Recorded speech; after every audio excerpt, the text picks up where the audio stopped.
Bienvenidos a Rumbo Central. César, ¿cómo estás? Qué gusto, Jorge. César Campos y Jorge León. Vamos a manejar el siguiente programa. Mencionarles que estamos con una excelente noticia, César.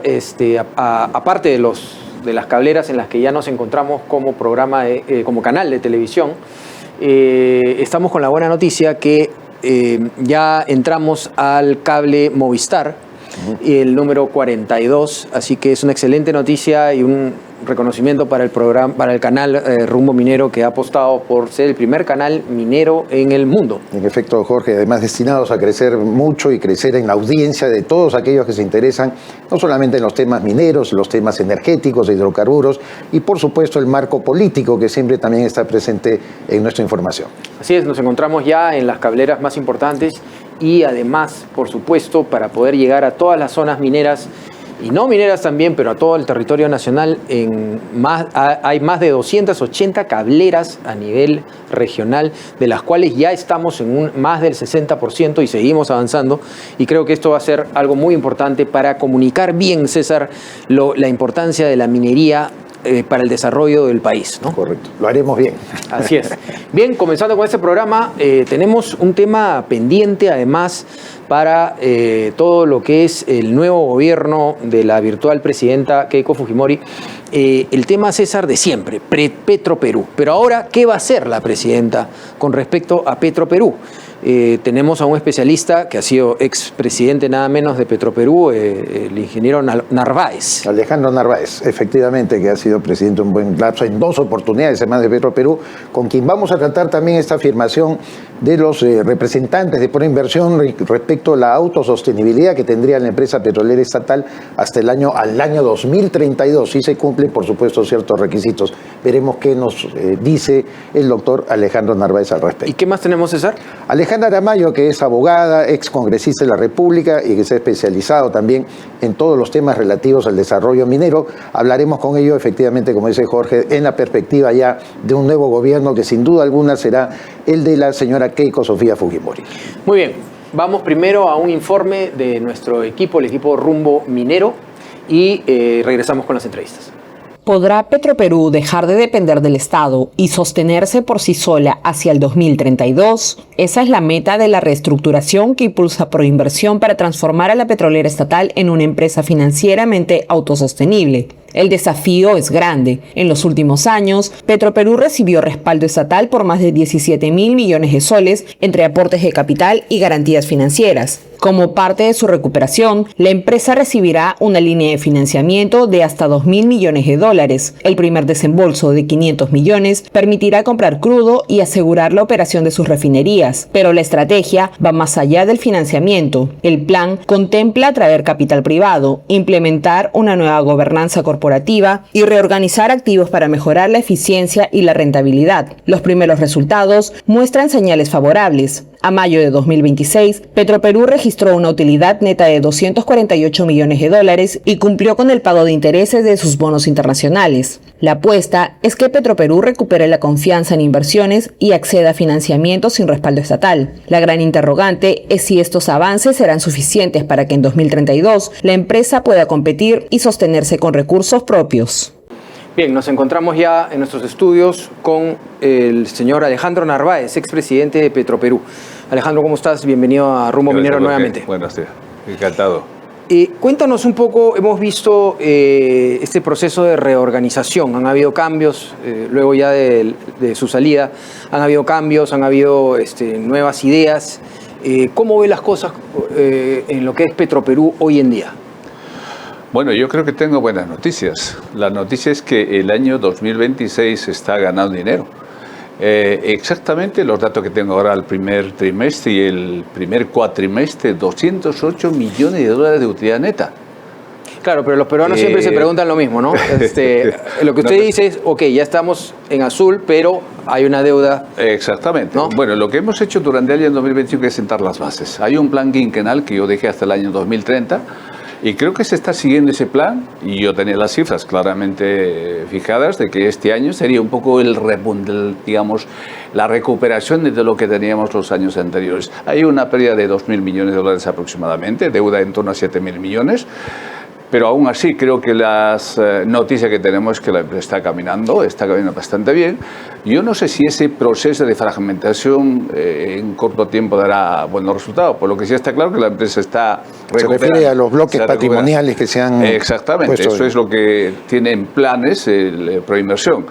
Pero ¿eso qué significa en sentido muy sencillo? Que habría grupos, digamos, comunicaciones, producción, refinación, comercialización, todo habría que separar en unidades patrimoniales independientes.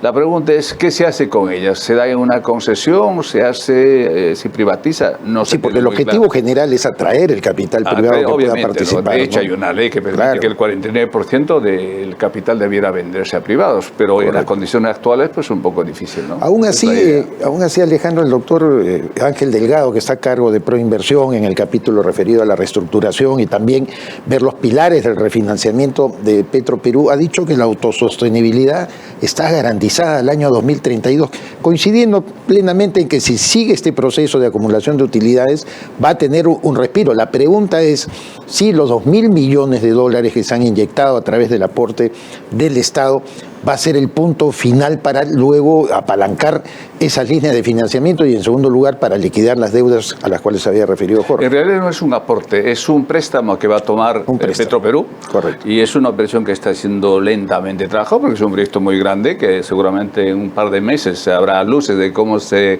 materializa finalmente esa autorización de endeudamiento que hace el accionista a Petroperú por 2.000 millones de dólares máximo. Es una operación muy compleja, ¿no? Entonces, pero en el interés se requiere un capital de trabajo en torno a 500 millones para que la empresa sea operando normalmente. Así que es un préstamo que asumirá Petroperú, luego eso tiene que devolver a los inversionistas, que serán, me imagino, inversionistas internacionales, y eso sería una gran ayuda, ¿Y cuánto tiempo tomará si ya, ya vemos que Petroperú, como usted decía, va a empezar a tener utilidades, pero tiene que pagar su deuda? ¿Se ha hecho un estimado de cuántos años toma para que cubra su deuda y siga en azul? Bueno, dependerá de los resultados anuales. Aquí hay un problema serio que creo que poco se conversa. Hay una altísima rotación en la dirección de Petroperú. Si hay una cierta estabilidad en la alta dirección de Petroperú y que la persona que dirijan sea gente seria, gente que tenga las ideas claras, al ritmo de recuperación que tiene en este momento, este ejercicio, pues en 3, 4, 5 años podría ir reduciendo las pérdidas, podría ir absorbiendo esas utilidades y simultáneamente honrando sus compromisos que tiene con los bonistas, con el préstamo sindicado y también con los acreedores de materias primas. Yo creo que Petroperú tiene futuro. Bueno, conozco bastante bien la empresa, ¿no? Y lo digo con absoluta sinceridad de que hay mucho mito en torno a Petroperú, ¿no? Estoy convencido de que hay mucho camino favorable para la empresa. Yéndonos un poco al tema de la ley de hidrocarburos.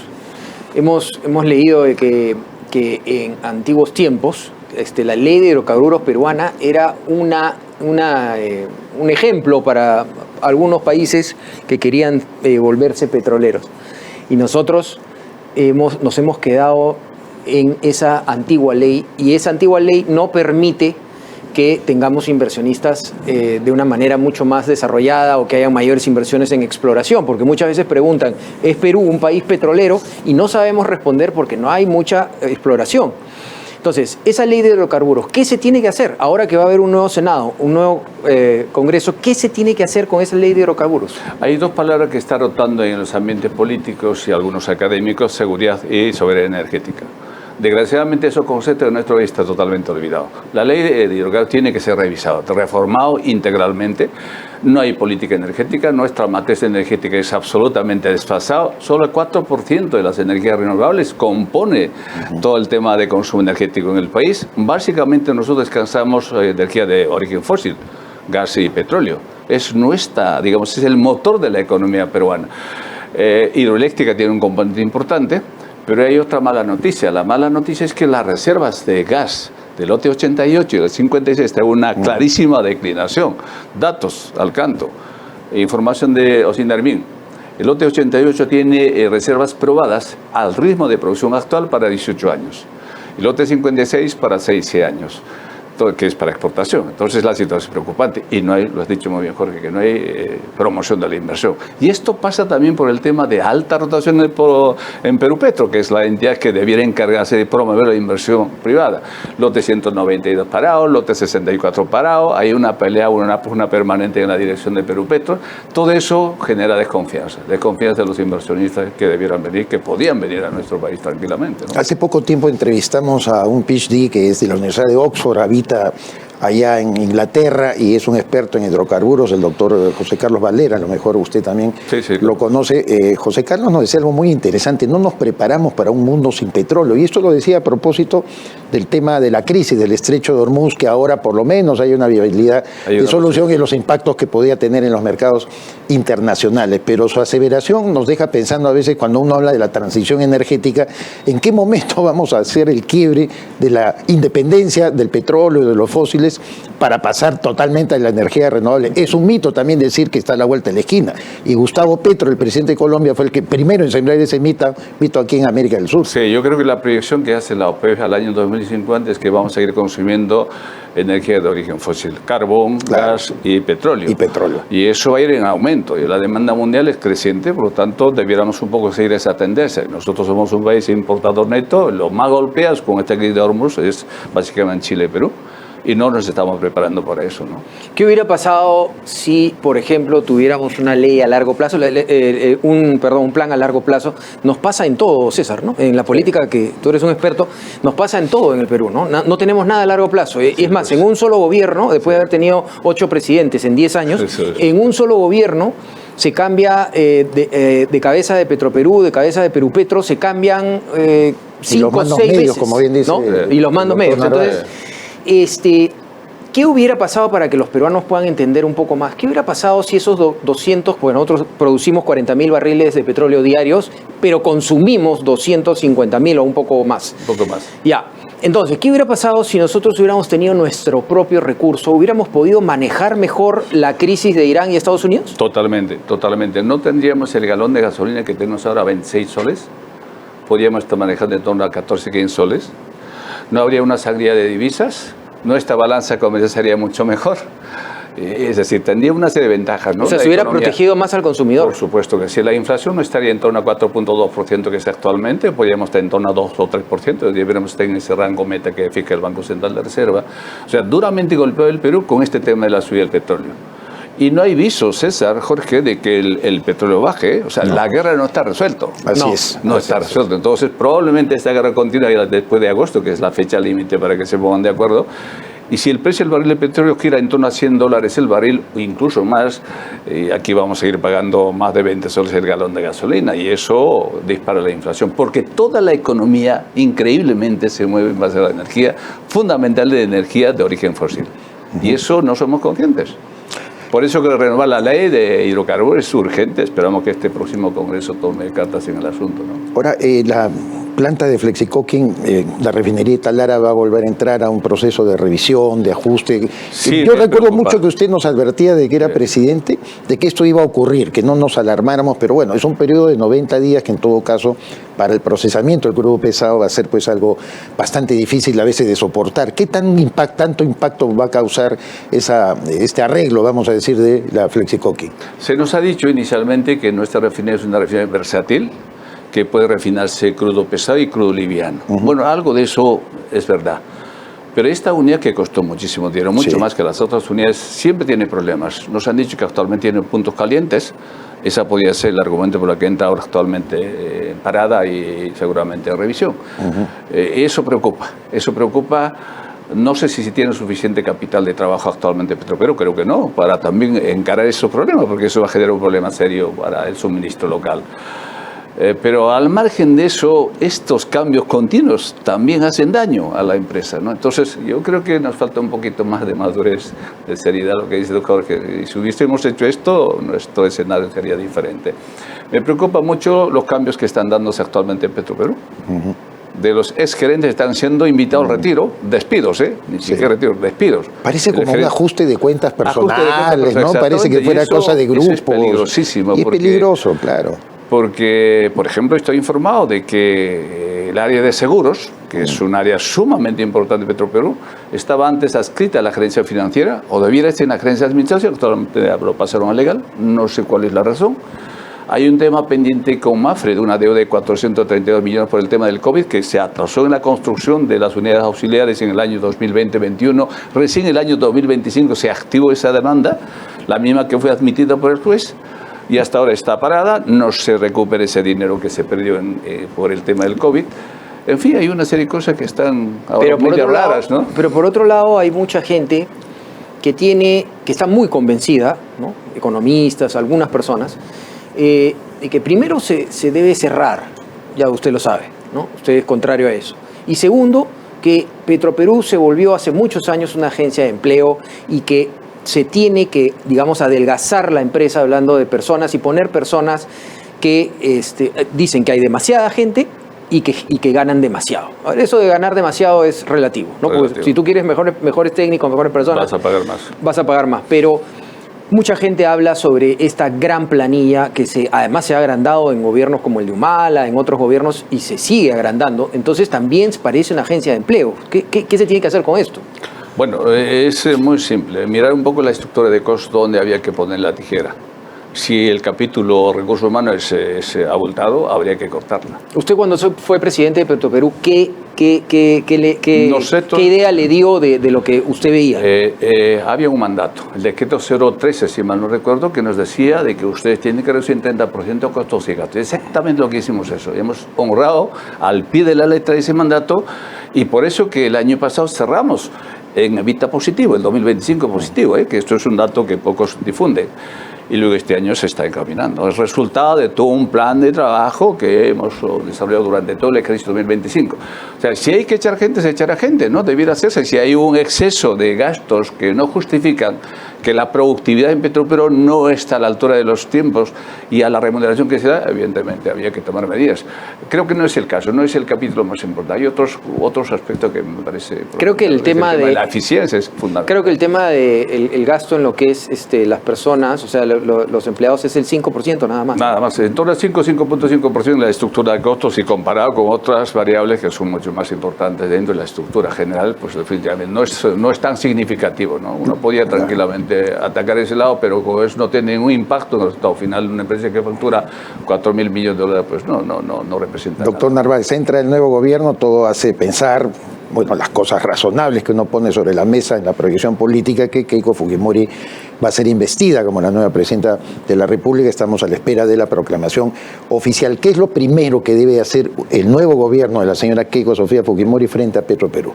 Lo que tiene que hacer es fortalecerla, porque no podemos ir contra la corriente. Y no es un tema ideológico. No, claro. No es un tema de propiedad, es un tema de cómo está el mundo, hacia dónde va el mundo. Si las guerras están, hay un artículo interesante, que estoy también trabajando un artículo sobre el tema de la guerra por la energía. Claro. El mundo se está moviendo en esa dirección. Los chinos, los norteamericanos, los europeos están en crisis por el tema de la energía. Y nosotros no podemos exactamente ir en contra de esa corriente. Yo creo que lo que tiene que hacer la presidenta es fortalecer Petroperú.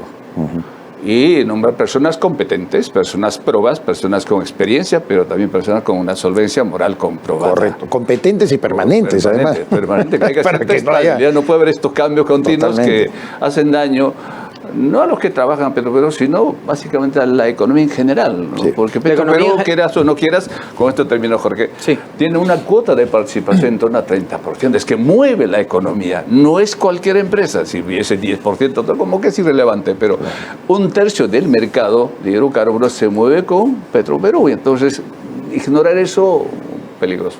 Bien, muchas gracias, señor Narváez, por estar con nosotros. Esperamos tenerlo en otra oportunidad y vamos viendo cómo va decantando todo este tema. Esperemos, por el bien de todos los peruanos, que Petroperú ya dé la talla en algún momento, pero sí, pues hay algunas cosas que tenemos que corregir. Muchas gracias. Sí. Gracias, Jorge. Gracias, César. Gracias. Buenas tardes.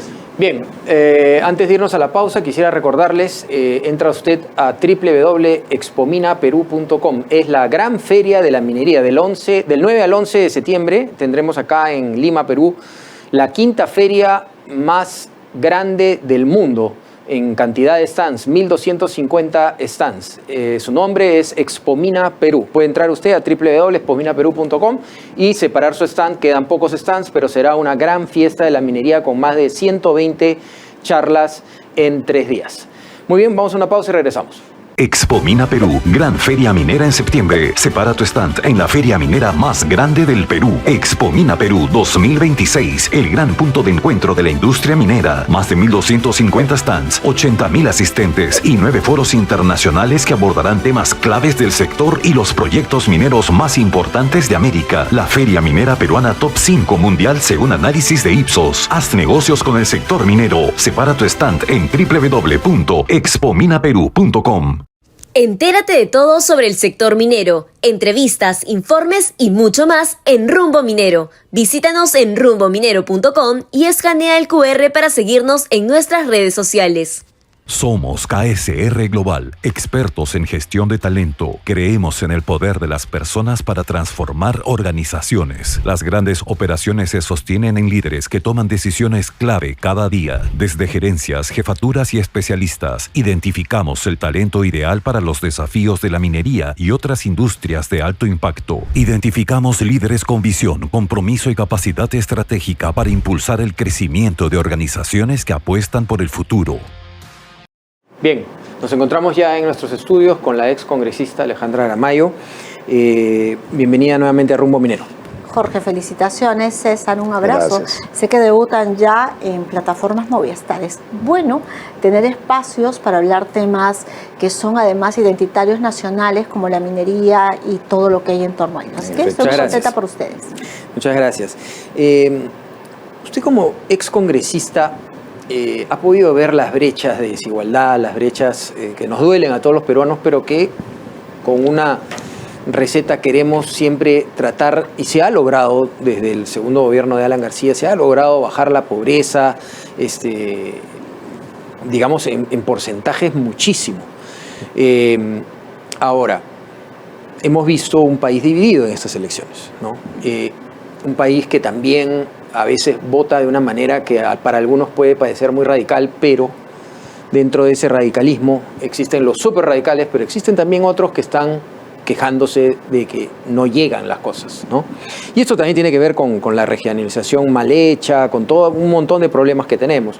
Pero, digamos, si usted estuviera en los pantalones de la virtual presidenta Keiko Fujimori, ¿por dónde comenzar? Usted que tiene experiencia en el Estado, ¿por dónde comenzar para una pacificación real y para que tengamos buena llegada a la gente más necesitada? Jorge, muchas gracias por la pregunta. Bueno, la señora Fujimori, a diferencia de los otros candidatos, tiene un buen plan de oferta política, ¿no? Cuando uno revisa los planes de gobierno, que suelen ser los instrumentos de gestión que no son consultados para la toma de una decisión, ella ya tenía un buen plan de gobierno, en el que hablaba, por supuesto, un diagnóstico, una mirada sectorial de cada tema. Vamos a ver la pobreza que usted ha aludido. Hoy el Instituto Peruano de Economía ha dicho que hay 2 millones más de personas pobres que se suman a los 9 millones, 11 millones de personas entre pobres y extremos pobres, que es la tercera parte de la población. Ese diagnóstico ya lo tiene la señora Fujimori en su plan de propuesta de gobierno, que es orden y desarrollo de fuerza popular. Ella lo que tiene que hacer es cumplirlo. Hacer que esa oferta política se vuelva un plan de gestión gubernamental, que no piense en 100 días, porque usted ha mencionado también con absoluta certeza que somos un país polarizado. Nuestras brechas sociales no son de 5 años, vienen de 15 años, cuando fue ganando el antifujimorismo. Revisemos la elección con Ollantumala, con PPK, desde el año 2016. Quien ganó no fueron los candidatos que se vistieron con la banda presidencial, ganó el antifujimorismo, que hoy puede desgastarse, creo yo, seriamente. Entonces tenemos antifujimoristas de derecha, de centro y de izquierda. Hoy tiene ella una gran opción y tiene un instrumento de gestión que lo que tiene que hacer, Jorge, es cumplirlo en todas las esferas. Y una herramienta de gestión importante, Alejandra, tendrá que ser también cómo desarrolla el combate contra la informalidad, que es un tema pues que tanto ha tratado usted también siendo congresista, en su podcast, que lo escuchamos siempre, Protagonismo, que es muy bueno, pero de todas maneras, si no creamos las condiciones adecuadas para que los jóvenes sientan atractivo el plano del empleo formal, pues vamos perdidos, vamos a seguir mordiéndonos la cola y en un ciclo realmente improductivo. ¿Qué se debe hacer frente a ello? Lo que pasa es que en nuestro país tan diverso, con tantos niveles de gobierno. Además, tienes un gobierno nacional con sus ministerios, tienes gobiernos regionales con sus gerencias o direcciones, tienes gobiernos locales. Lo que ha hecho es atomizarse y no tienes una forma integral de ver el problema de la informalidad, que es un problema, pero visto de otra manera, con el vaso medio lleno, es una oportunidad, porque tú tienes grandes hacedores que lo que necesitan es entender que la formalización es una ventana de oportunidad. Entonces, yo plantearía dos cosas. La primera es que ya hay experiencias interesantes en materia de formalización. Una, me atrevo a mencionar, es la que ha desarrollado el Ministerio de la Producción, con César Quispe a la cabeza. Tienes tú un tema de la ventanilla única de formalización que le trabajamos hace tantos años, desde el año 2016, y que no se materializa, y que trataba de que los 17 procesos de formalización bajen a 10. Entonces, creo que el tema va por hacer una autoridad que vea el tema de formalización a nivel nacional, porque la formalización laboral la ve el Ministerio de Trabajo, la formalización productiva la ve el Ministerio de Producción, la formalización minera, pero la informalidad es un tema que tiene que ver con el ADN, de que no ves la necesidad, somos informales absolutamente en todo. Entonces, yo creo que esto tiene que ver con un tema de cosmovisión, cómo entiende las personas aymaras, las quechos, los ayanincas, y comprometer desde una manera más profunda el tema de formalización con una autoridad que articule los niveles de gobierno, los programas sociales, y con una mirada a largo plazo podamos generar. Si me permite, sin ir muy lejos, el sector financiero ha hecho un gran aporte para formalizar a la gente a través de dos simples herramientas, YAPE y PLIN. Porque ahora el que menos, cualquiera, un chofer de taxi, un vendedor ambulante, se bancariza, ¿no es cierto? Primero porque tiene que bancarizarse para poder contar con cualquiera de estas dos herramientas. Entonces, hay ejemplos que uno puede seguir, pero ese, como bien dice usted, la parte financiera, falta todavía arreglar las otras informalidades. Es cierto, César, pero mucho antes del YAPE o el PLIN había dos esfuerzos importantes, que eran las cámaras, las cajas municipales también, y las cooperativas, que lo que hicieron fue dar crédito a quienes no lo tenían y formalizar de alguna manera también y satisfacer las necesidades de la población a ese nivel. Entonces, yo creo que es hacer las cosas diferentes, con inventiva y con creatividad. Sin embargo, hay un riesgo importante que nos toca la puerta, que es el fenómeno del niño global. Acabamos de comentar de que el Instituto Peruano de Economía ha hablado de 2 millones de personas pobres. ¿Qué va a pasar cuando venga el fenómeno del niño global, que ya ha afectado a la pesca, la anchoveta, por ejemplo, y que la agricultura, que dinamiza la economía de manera mucho más amplia, sea afectada? Vamos a tener más informales y más inseguridad en las calles. Eso quiere decir que necesitamos acciones. Hay que acortar el tema de la brecha de infraestructura. Yo he traído, precavida, 2 hojas para Jorge y para ti, César. Gracias. Esta es la infraestructura de la NIN. La Autoridad Nacional de Infraestructura fue creada el año 2023 en una iniciativa de la señora Dina Boluarte, y el objetivo de la NIN era que las brechas en colegios, en postas, que van a verse afectadas con el calentamiento global, porque hay huaicos, tenemos una afectación enorme desde Ica hasta la costa norte. Miren ustedes el organigrama, Jorge, que tiene. Y los invito a que entren a la página web de la NIN. Tienen directores, subgerentes, directores, y en la brecha que han acortado de la infraestructura es nada. Entonces, nosotros no podemos seguir con este ejemplo, con un Estado ampuloso, con una burocracia que nos cuesta, que nos genera no solamente costo de oportunidad, sino costo de corrupción.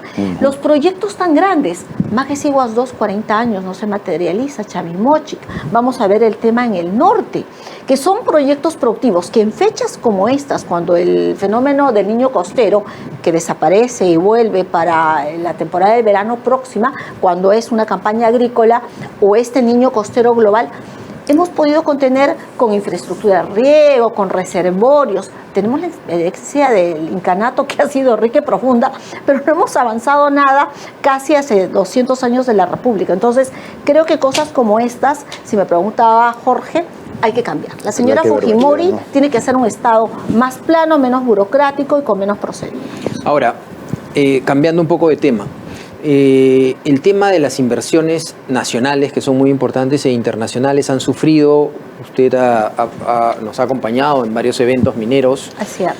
Y hemos escuchado inversionistas, hay muchísimos nacionales, vuelvo a repetir, en el tema de minería, pero hay también internacionales, que esta danza de 10 gobiernos, 8 presidentes, esta danza de problemas políticos, disolver el Congreso, vacar a los presidentes, no les hace ninguna gracia y a veces nos preguntamos por qué no miran al Perú siendo un país tan rico. ¿Qué se tiene que hacer para dar seguridad a la inversión privada, ¿no? Sí, la seguridad es compleja, más que decir que los contratos se respetan o que tiene que haber estabilidad en la economía. La seguridad en la profundidad tiene que ver un tema de bienestar. ¿Y cómo entendemos que en el Perú hay proyectos exitosos como Cerro Verde, Quellaveco, Antamina, Yanacocha y otros más en La Libertad, Cajamarca, Anca, Chapurímac, Moquegua y otras regiones que son pobres y extremas pobres? Entonces, estas palabras que son de profundo contenido con el modelo económico peruano que te dicen más empresa y menos Estado, terminan siendo poco consistentes. Entonces yo planteo algo quizás un poco más controvertido, más audaz es el término. Es que revisemos el tema del canon minero. Un porcentaje canon minero y otro porcentaje lo que era el óvulo minero, que desde la experiencia del sector privado y con el fondo que tiene el privado y las buenas prácticas que tiene Cerro Verde ha hecho una línea de impulsión, ha tratado aguas que vuelve a la ciudad y utiliza solo un porcentaje para seguir produciendo el cobre. Estas experiencias que tratan las aguas, que limpian los caudales, pueden ser utilizadas para ampliar la frontera agraria, digamos. Pero con recursos y prácticas de un Estado ineficiente, en un proceso de descentralización que tenemos que volver a repensar, yo creo que vamos a estar varios años atrás. Entonces, la mejor manera de decirle al inversionista vuelve a creer en el país es hacer que el bienestar, que el crecimiento se vuelva bienestar y desarrollo pero esa para no los es, peruanos. disculpe que le interrumpa, esa no es tarea del gobierno. Porque a veces se le pide, y claro, la empresa hace obras por impuestos, hay un montón de cosas que pueden hacer, además de cosas adicionales. Pero a veces la queja es, oye, la empresa está entrando a lugares que ya son del gobierno. Vemos que gobernadores regionales devuelven gran parte del canon en lugares pobres, o hacen monumentos al sombrero, o piscinas donde no hay agua.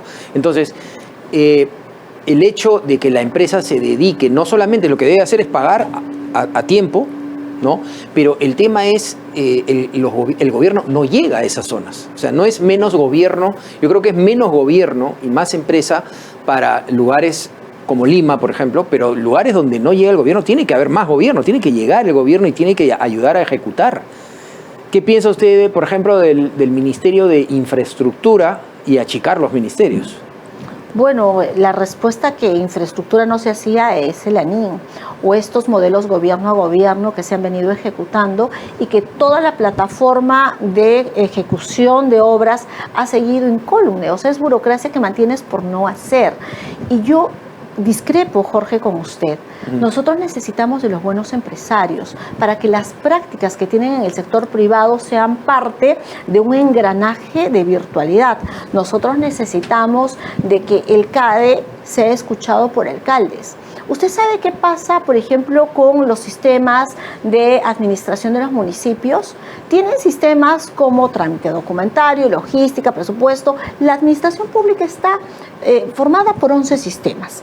Hoy el Banco Interamericano de Desarrollo financia a los funcionarios que lideran esas áreas. La pregunta es, ¿ha cambiado la ejecución de gasto? ¿Sigue habiendo el Monumento del Sombrero o siguen habiendo estadios que nunca serán llenados porque no hay aforo? No, la lógica es exactamente la misma, porque la decisión no es técnica, es una decisión política. En tanto cambiemos de clase política, y este es un proceso de largo aliento, necesitamos de la experiencia del empresariado, que no se ponga de costado y que no diga, esto yo pago mis impuestos y confío en que los van a administrar bien, porque paga. Revisemos los montos.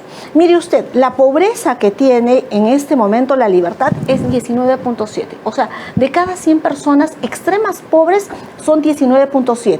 ¿Y cuánto produce La Libertad? Solamente en oro. Hablemos de gramos finos, la cantidad más alta, 3.022.838.9. Si las cosas en un país ideal fluyeran como deberían fluir, la libertad con los fondos que genera por canon no tendría por qué tener casi 18 personas extremas pobres. Entonces, eso tenemos que cambiarlo generando nuevas formas de gobierno. Tanto la libertad como ICA han tenido pleno empleo en algún momento comenzando el siglo por la agroindustria también. De acuerdo. Quiere decir de que más bien ha habido una cuña de quiebre de eso por la penetración de la minería ilegal también. Entonces nuestros índices de producción así han sido bajos. Mi última pregunta, Alejandra, porque usted tiene un apellido tan insertado en la sociedad peruana del sur altoandino, que une además Puno y Arequipa, gracias. Y usted conoce muy bien esa realidad. Hablaba de cómo debemos pensar que deben mirar el Perú los inversionistas, pero cómo debe pensar el pueblo, un pueblo que ha votado masivamente tanto en Arequipa como Puno por el señor Roberto Sánchez, es decir, por ideas que son contrarias a la libertad económica. Hay 87% más pobres en Puno. Eso nos dice de que los grandes problemas estructurales de Puno no han sido resueltos.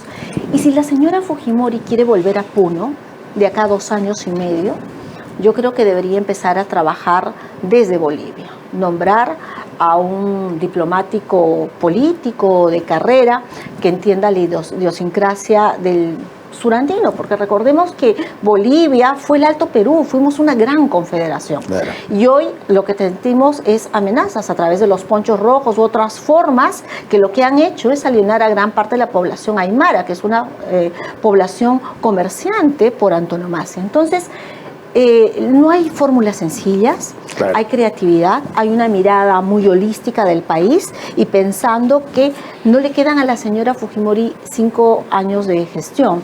Por supuesto, estamos esperando que formalmente se le declare, si no son 4 años, 11 meses y pensar siempre que el tiempo le va en contra.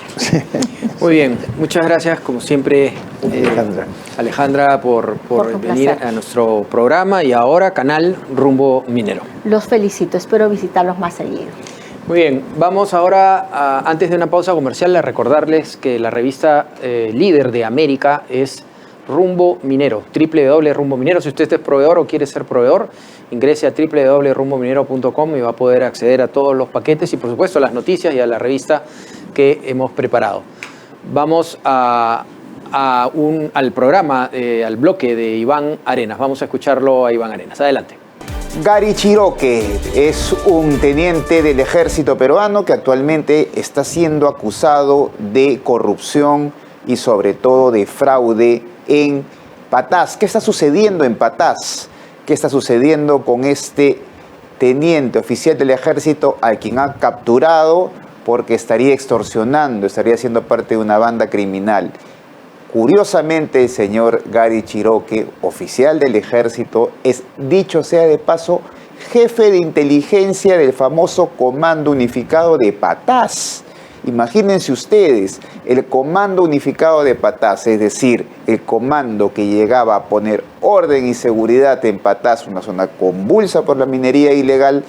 Uno de ellos, el jefe de inteligencia, probablemente una de las piezas más importantes, cae por fraude, extorsión a otros empresarios de la zona. ¿Qué está sucediendo en Patás? Es la gran pregunta. No es el único que cae. Acuérdense ustedes que ya un capitán de la policía había caído con 31 millones de soles en otra zona minera.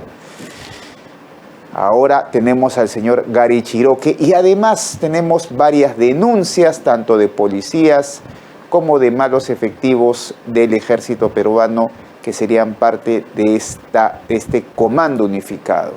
Vamos a ponerle mucho ojo a lo que pasa en Patás porque esto se puede poner como lo que era antes el Alto Huallaga. De eso vamos a desarrollar aquí en Rumbo Minero. Gracias.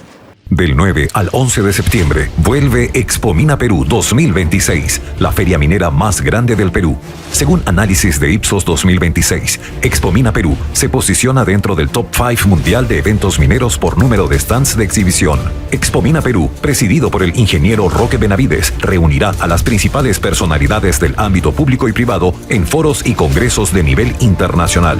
La industria minera es probablemente una de las industrias más globalizadas que existen en el mundo.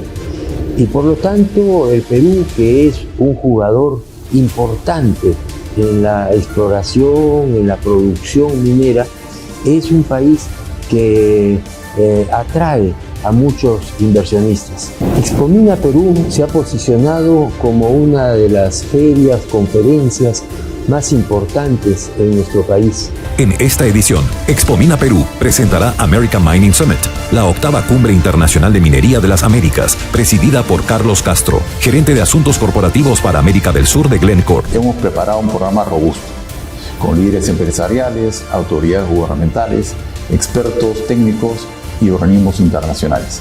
Este año nos enfocamos en 9 foros internacionales. Además, se realizará el Mining Investment America, MIA, liderado por Luis Rivera, COO de Glencore LATAM y director de operaciones para Sudamérica.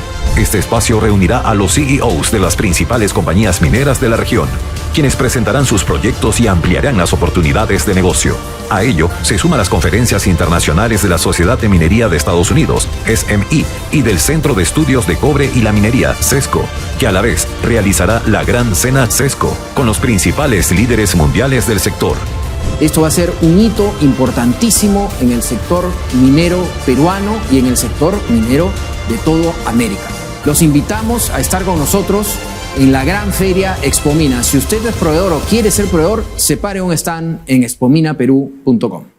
¿Quieres posicionar tu marca y ampliar tu cartera de clientes en el sector minero? Participa en la revista minera más influyente de América y haz que tu marca llegue directamente a mineras, contratistas y a los principales tomadores de decisiones del sector minero. Con gran presencia en nuestra multiplataforma internacional, que incluye programa de TV, páginas web y redes sociales especializadas, con un alcance de 2.7 millones de personas. Pregunta por nuestros paquetes publicitarios anuales y anuncia en la revista Rumbo Minero, tu mejor herramienta de negocios en el sector minero. Invierte bien, invierte con los líderes. Mayor información en www.rumbominero.com. Bien, llegando al final del programa, César, lo que nos dice el ingeniero Narváez, doctor ingeniero Narváez, es importante. Él ha sostenido durante muchos años como presidente de Petroperú, cuando ha estado acá, él ha sostenido que debe seguir adelante. Yo, escuchando a ambas partes, porque hay muchos profesionales técnicos hablando de ambas partes, ¿no? Abrir y cerrar. Yo creo que es una discusión para técnicos realmente, porque hay que estar en el fondo del asunto. No es solamente, por un lado tienes la estrategia. Tenemos una producción de 40.000 barriles diarios, que es nada. No cubrimos ni siquiera los 270.000 que tenemos que cubrir para nuestro propio consumo, que eso es estratégico, y ya lo vimos en la guerra con Irán y Estados Unidos, que el Perú inmediatamente se desabastece, no tiene potencia para poder fabricar por lo menos producirlo por lo menos lo que necesita, y sigue siendo un importador de algo muy caro en un momento de guerra.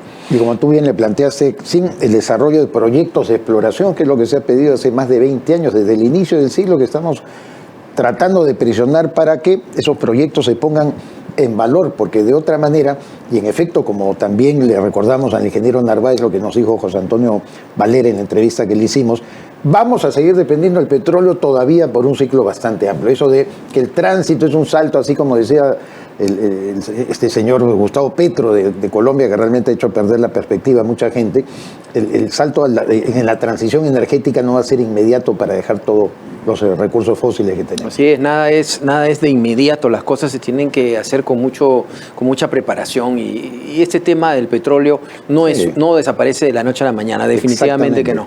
Ahora, lo que nos dice Alejandra Aramayo, la excongresista, muy interesante. Nos habló del esquema de ANIN, ¿no? Del esquema de Autoridad de infraestructura. Qué bárbaro. Yo no conocía la cantidad de divisiones que tiene ANIN. Pero esto no es un ministerio. Yo creo que exactamente, lo que hay que hacer es un ministerio. Eso no quita de que lo que hay que hacer es un ministerio. Pero así hagas ANIN o hagas el ministerio o hagas lo que hagas, si no está bien supervisado, si no tienes un buen presidente y si no está acompañado de buenos ministros, va a ser un mamarracho. El acento que trató de poner la doctora Aramayo es justamente eso, que todo es una tendencia a burocratizar en vez de simplificar. Tú señalabas en algún momento si la discusión es menos Estado, más empresa, más libertad. Ahí todavía hay una delgada línea, creo yo, que hay que trabajarlo muchísimo para que la gente entienda qué es lo que debemos hacer. Si el gobierno quiere dar trabajo, que es muy importante, tiene que generar empresa.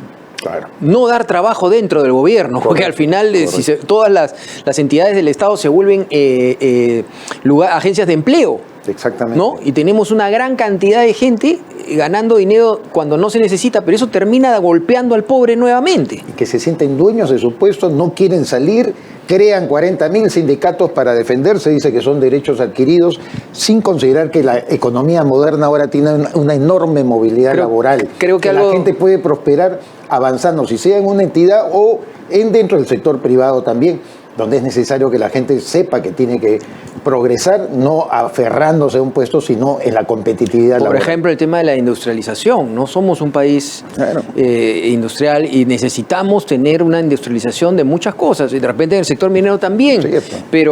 Y eso da mucho trabajo. Y la infraestructura, la cantidad de miles de millones de dólares que nosotros tenemos de déficit de infraestructura, eso da mucho trabajo. Entonces los gobiernos se tienen que concentrar en desarrollar infraestructura, desarrollar cosas que den trabajo, no contratar más gente dentro del gobierno. Pues. Estamos totalmente de acuerdo, Jorge. Muy bien, muchas gracias, César, como siempre. Gracias, mi nombre es Jorge León, César Campos. Hemos desarrollado Rumbo Central y los invitamos a continuar con la programación de nuestro canal Rumbo Minero. Adelante.